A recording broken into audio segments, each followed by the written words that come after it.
महाराष्ट्र से बहुत सारी न्यूज़ें रोज चल रही हैं। महाराष्ट्र में जितना घमासान मचा हुआ है उतना घमासान तो बंगाल में भी नहीं मचा हुआ है। ममता दीदी उतना घमासान नहीं मचा पा रही हैं जितना कि महाराष्ट्र में चल रहा है।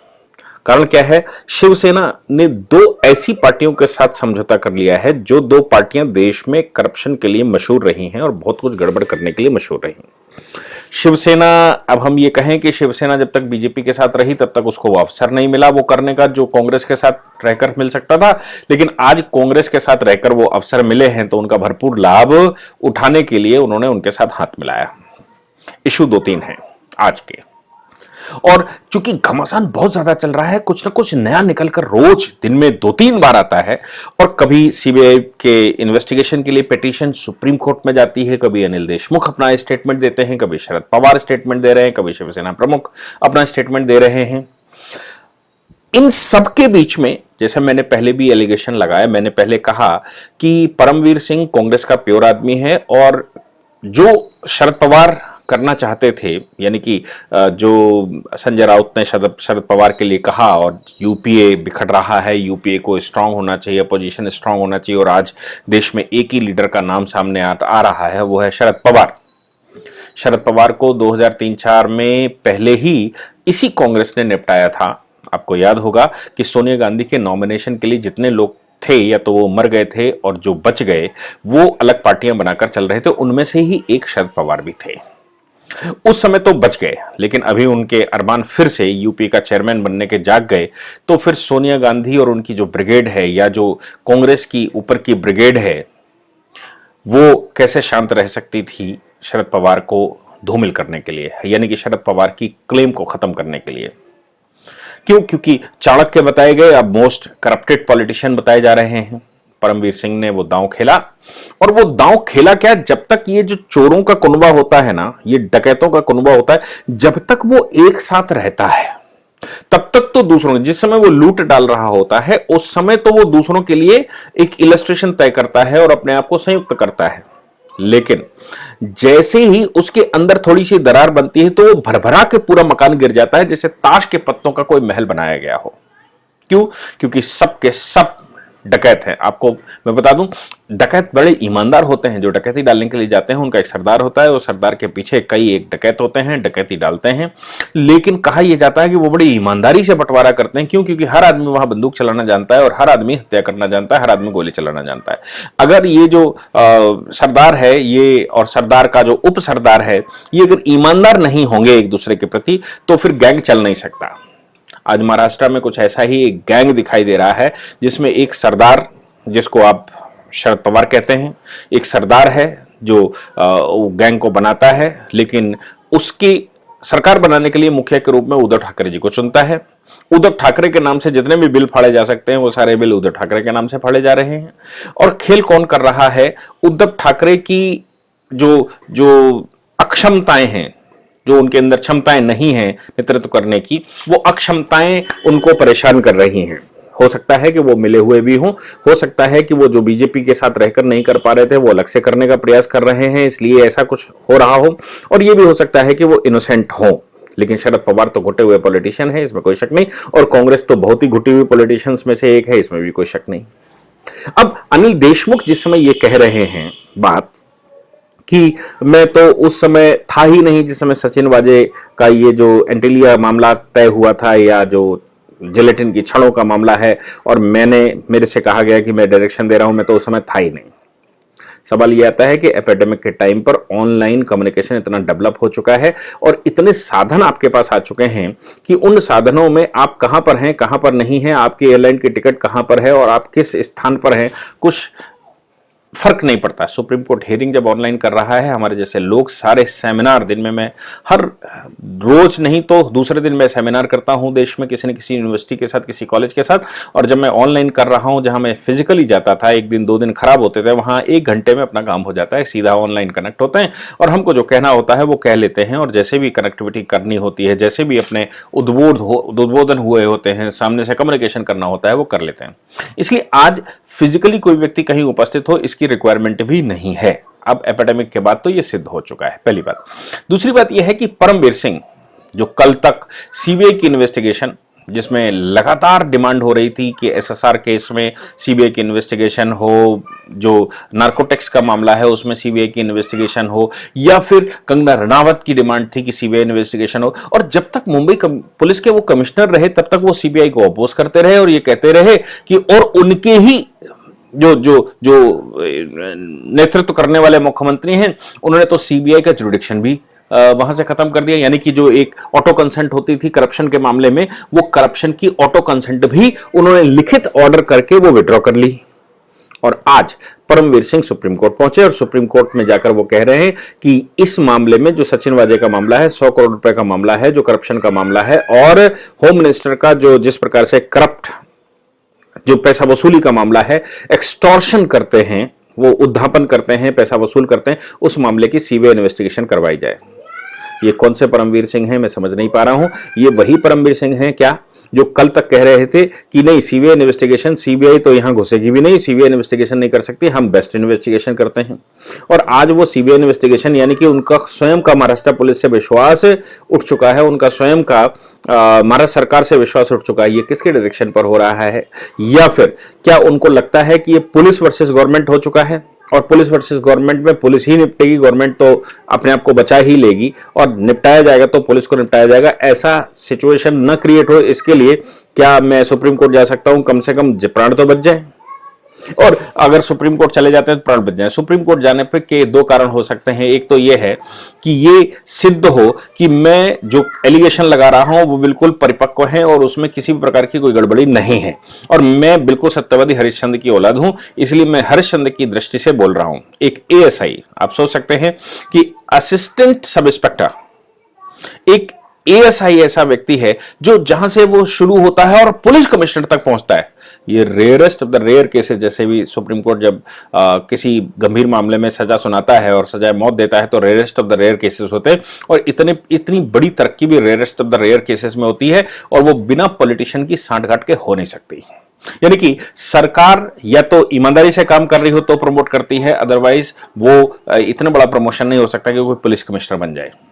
परमवीर सिंह चूंकि उनकी ब्रिगेड के व्यक्ति थे, इसलिए एएसआई से वो पुलिस कमिश्नर तक बने, किंतु अब इस स्टेज पर जाकर उनको जब निपटने का नंबर आया तो या तो सोनिया गांधी के कहने पर, यानी कि राहुल गांधी के ताजपोशी को बचाने के लिए, यूपीए की सरदार को बचाने के लिए वो सब कुछ कर रहे हैं ताकि शरद पवार इसमें निपट जाएं और शिवसेना भी निपट ही जाएगी और कांग्रेस अकेली सत्ता में बचेगी। कांग्रेस का इतिहास भी कुछ इसी प्रकार का है कि कांग्रेस ने जिसके साथ गठबंधन किया उसको समाप्ति कर दिया हो, चाहे वो जनता पार्टी हो। आपको याद होगा कि जनता पार्टी के साथ एक बार कोलैबोरेशन संजय गांधी ने करवाया था और 1978 की सरकार बनी थी। तो कांग्रेस ने जिस राज्य में भी, जिसके साथ भी आज तक सरकारें बनाई हैं, कांग्रेस ने वो पार्टी ही खाकर समाप्त कर दी।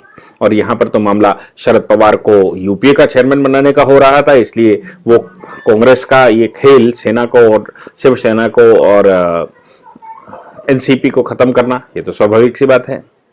इस प्रकरण में ही अभी एक और नई चीज जो मुझे लगता है कि हम लोग ध्यान नहीं दे पा रहे हैं, जिस पर ध्यान देने की आवश्यकता सभी को है, वो ये है कि शरद पवार ने कहा कि उद्धव ठाकरे जी डिसाइड करेंगे देशमुख को निकालना कि नहीं निकालना। क्या उद्धव ठाकरे पर भी ये एक्सटॉर्शन हो रहा है? उद्धव ठाकरे पर एक्सटॉर्शन का मतलब उद्धव ठाकरे की बहुत सारी नब्ज क्या दबा कर रखी हुई हैं अभी शरद पवार ने, और शरद पवार ने कहा कि अगर तुम हटाकर देख पाओ तो देख लो, और मैं तो तुम्हारे ऊपर ही छोड़ता हूं, अगर तुम हटाओगे तो और गंभीर परिणाम भुगतोगे और नहीं हटाते हो तो भी गंभीर परिणाम। तो उद्धव ठाकरे कुछ इस स्थिति में इस समय फंसे हुए हैं कि वो न निगलते बन रहा है न उगलते बन रहा है। अगर अनिल देशमुख को हटाते हैं तो बहुत सारी फाइलें हैं ऐसी जो शरद पवार खोलना शुरू कर देंगे, तो उद्धव ठाकरे का पॉलिटिकल करियर खत्म हो ही रहा है, बिल्कुल खत्म हो जाएगा। और अगर वो नहीं हटाते हैं तो फिर जनता उनके पीछे पड़ी हुई है, भारतीय जनता पार्टी उनके पीछे पड़ी हुई है और तमाम तरह के और सिस्टम पीछे पड़े हुए हैं। तो क्या इस समय परमवीर सिंह ने जिस समय एलिगेशन लगाया, उद्धव ठाकरे को लेटर लिखा, उस लेटर के बाद सुप्रीम कोर्ट जाना इस बात का परिचायक है कि आप अनिल देशमुख को हटा दीजिए, और अनिल देशमुख को जैसे ही हटाओगे वैसे ही एनसीपी वर्सेस शिवसेना आमने सामने हो जाएगी, क्योंकि एनसीपी का अजित पवार के बाद इस समय सबसे अगर मुखर कोई चेहरा है एनसीपी की तरफ से, जिनको यह कहा जा सकता है कि शरद पवार के बाद अगर कोई भी किसी की बात माननी है तो वो अनिल देशमुख है। अनिल देशमुख मतलब पक्के पिट्ठू, शरद पवार के।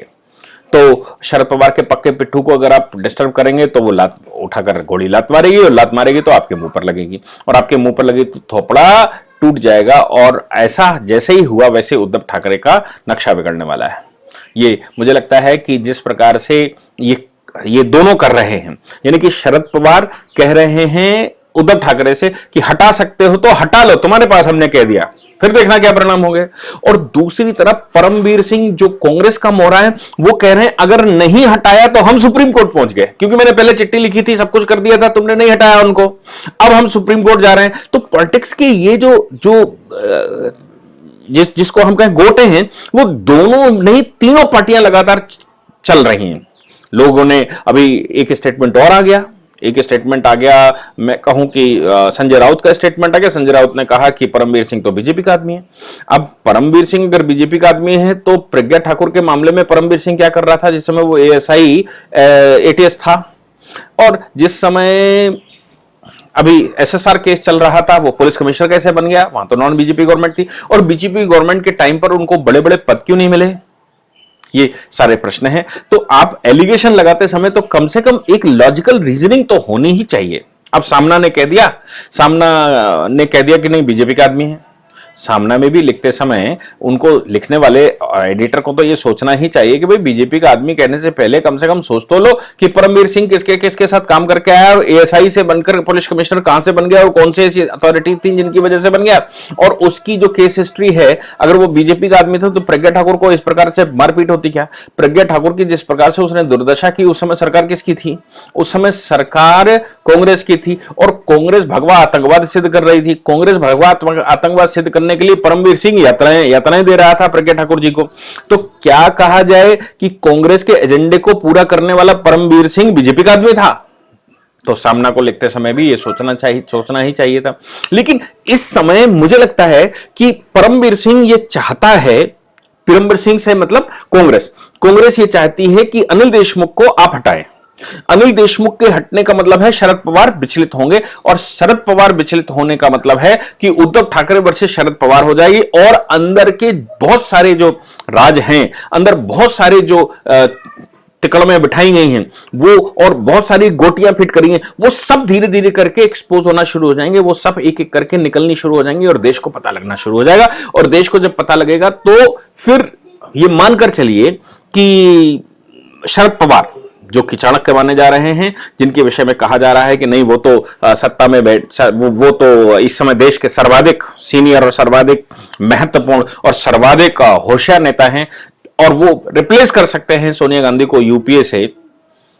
तो फिर क्या शरद पवार अब भविष्य में, अब आयु तो थोड़ी कमी रह गई होगी, जितनी आयु उनके पास बची है उतनी आयु में क्या वो अब यूपीए के चेयरमैन हो सकते हैं? बड़ी अच्छी पॉलिटिक्स चल रही है महाराष्ट्र में। जिस समय लुटेरों के पॉलिटिक्स चलती है तो गोलियों की कमी नहीं होती, बंदूकों की कमी नहीं होती, और चलाने वालों को कोई अफसोस नहीं होता। तो वहां पर बंदूकों पे बंदूकें चल रही हैं, और निशाना कौन कब किसका बनेगा कुछ पता नहीं आता। जो शतरंज का खेल सामने बैठकर चलता है उतनी तेज स्पीड से चालें चली जा रही हैं। लेकिन इस मामले में अगर किसी को फाइनली लाभ हो रहा है तो वो कांग्रेस को हो रहा है। वो साइलेंट मूव में बैठी हुई है, और वो चाहती है कि एनसीपी खत्म हो जाए तो एनसीपी को रिप्लेस करके कांग्रेस आ जाए, और शिवसेना भी खत्म हो जाए तो कांग्रेस वर्सेस बीजेपी का चुनाव हो जाए।